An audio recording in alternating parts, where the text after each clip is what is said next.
It's 1966 in Point Pleasant, West Virginia. The air is unusually cold for this time of year, and it's the perfect evening to snuggle up with your partner. Maybe you decide to venture out, go for a cruise, where you end up by an old TNT mine where they used to store munitions for World War II. Everything is going well. You're spending time with friends, you're chatting, having a good time. Then all of a sudden, you feel it. The unmistakable feeling of being watched.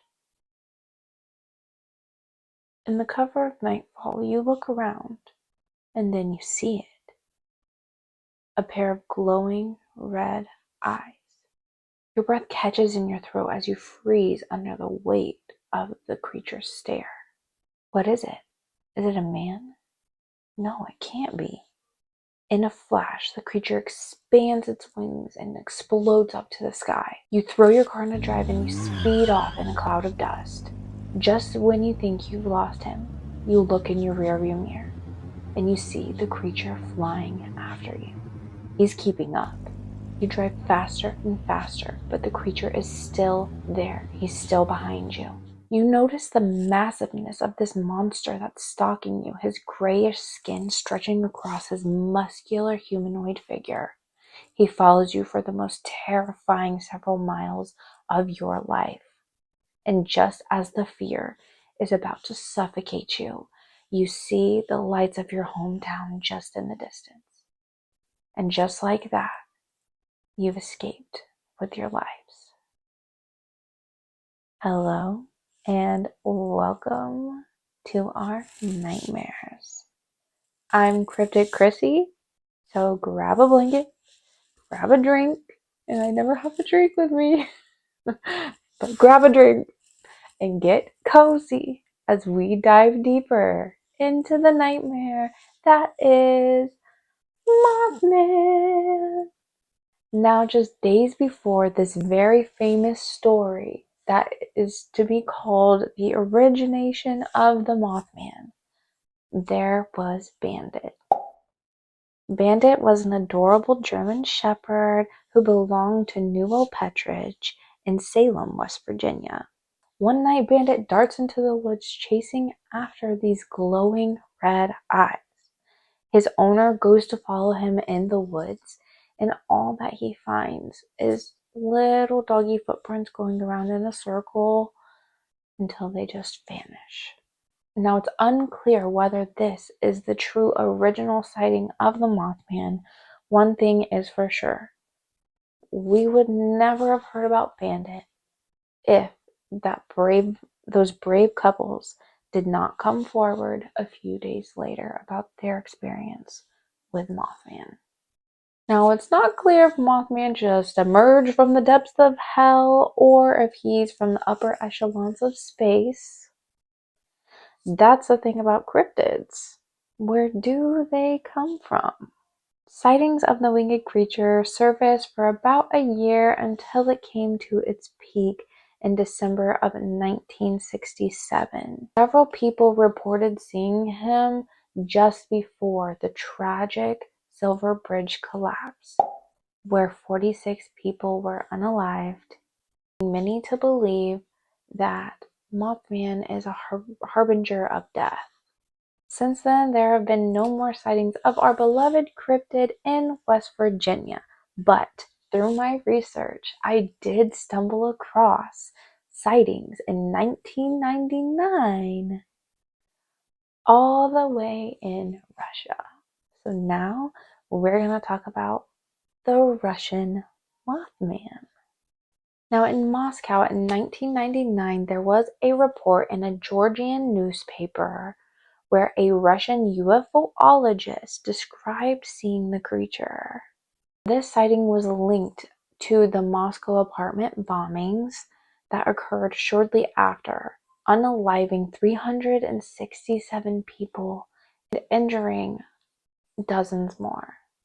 The 1999 Moscow apartment bombings occurred September 8th and 13th of that year, and it was blamed on the Chechen separatists along with other explosions all across Russia, and they are widely considered to be the pretext that launched the Second Chechen War, which significantly boosted the popularity of then Prime Minister Vladimir Putin. Now, I just have to come in and say that while it is fun and entertaining to look at these cryptids and the history of them, the history part is very real. So these are real people that lost their lives. It hurt a whole country, if not around the world. While Mothman can be debated, the impact of these real events cannot. Now, Mothman went back to flying under the radar until he got a little hungry for some deep dish and he showed up in Chicago in 2011. Now, he really got around over there in Chicago. I mean, our man was out there sightseeing. He was spotted at the O'Hare Airport multiple times and even seen jumping off the Willis Tower in 2017. Now, 2017 was a big year for him, so I'm gonna run through some dates of some sightings that were also noted in my research. And all of the links for all the research that I was using and all the resources will be down in the description, okay? So, in May, or this was all in 2017, so May 19th of 2017, there was a report of 2 giant bats. Not one. So maybe Mothman got a moth lady or another Mothman. Maybe he found a buddy. But there was 2 giant bats witnessed performing aerial maneuvers near the Adler Planetarium. On June 29th of 2017, 2 police officers, an aspiring journalist, and multiple eyewitnesses saw a dark shadow with wings flying and standing over a building in the Auburn Gresham neighborhood. August 2nd, a woman and her son reported seeing a dark humanoid figure making sucking noises. Mothman. Mothman. August 2nd of 2017, a woman and her son reported seeing a dark humanoid figure making slobbering and sucking sounds in Bolingbrook. Now, Mothman, I don't know what you're doing making all kinds of sounds at people, but just get it together.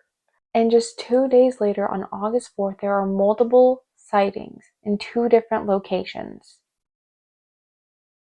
One at Melrose Park and one at River Forest. Though these sightings are more recent, we will never forget where Mothman came from. Point Pleasant, West Virginia. Point Pleasant, West Virginia, as a community, has really found their place in the cryptid world. They've created an entire museum collecting evidence of the Mothman, created novelties such as Mothman pancakes, and even an annual festival to keep the legend alive. Now, this is where things get really interesting. Um, there are several justifications that people have came up with as to how Mothman came to be and why so many people all across the world have thought to have saw him. One, and remember, he is a cryptid, so one, he could be a misidentified animal. Who knows? Maybe we could add one to kick out of the cryptid club. A lot of people have likened him to a large bird or perhaps a sandhill crane, said perhaps that's what people are seeing and they're just being confused. It also could be possible, I'm not saying I believe this, but it also could be possible that it's just mass hysteria. People hear a scary story and their parents told them the story, and it becomes this old legend, and you tell your kids and they tell their kids, and it's just an urban legend that goes on throughout history, and the darkness and the mystery of it all just really sucks people in. And the last explanation, which is my personal favorite, is it could be paranormal or extraterrestrial. Perhaps he did come up from the depths of hell. Perhaps he came from the stars. Who knows? It does stand to reason, though, with the gray skin and being humanoid-like, that perhaps alien could be a reasonable explanation. That does fit as more stereotypical, I guess, description of what we think of when we think of aliens. So maybe he is an alien. Author John Keel, who wrote the book in 1979, The Mothman Prophecies, believed that the creature was a part of a spectrum of paranormal activity in Point Pleasant. Now, Point Pleasant is a really magical and mysterious place. So I definitely be interested in looking more into it if you guys would want to hear stuff like that. So just let me know in the comments. But yeah. So my final thoughts as we wrap up here is the Mothman is a prime example of how cryptids are made. The storytelling, the folklore, the cautionary tale of it all is just chef's kiss. It also seems that the Mothman does seem to bring some kind of justification in a weird way for why bad things happen. Almost like a coping mechanism for tragedy, such as the Silver Bridge collapsing or the Moscow apartment bombings. People of Point Pleasant, West Virginia really embrace the history and really the culture of dark tourism. That has done wonders for their community. Mothman seems more like a celebrated hometown hero than just a doom and gloom bringer. So let this be a reminder that not all heroes wear capes. Some of us have gray skin. Alrighty, my lucid dreamers, that will be it for me today. Tell me what you thought of my research on the Mothman, what I should cover next. I'd love to hear your opinions and anything that you think I can improve on in the comments. Hit all my buttons and share this nightmare with someone who also has sleep troubles. And until then, good night, sleep tight, and I will see you in our night. Bye-bye.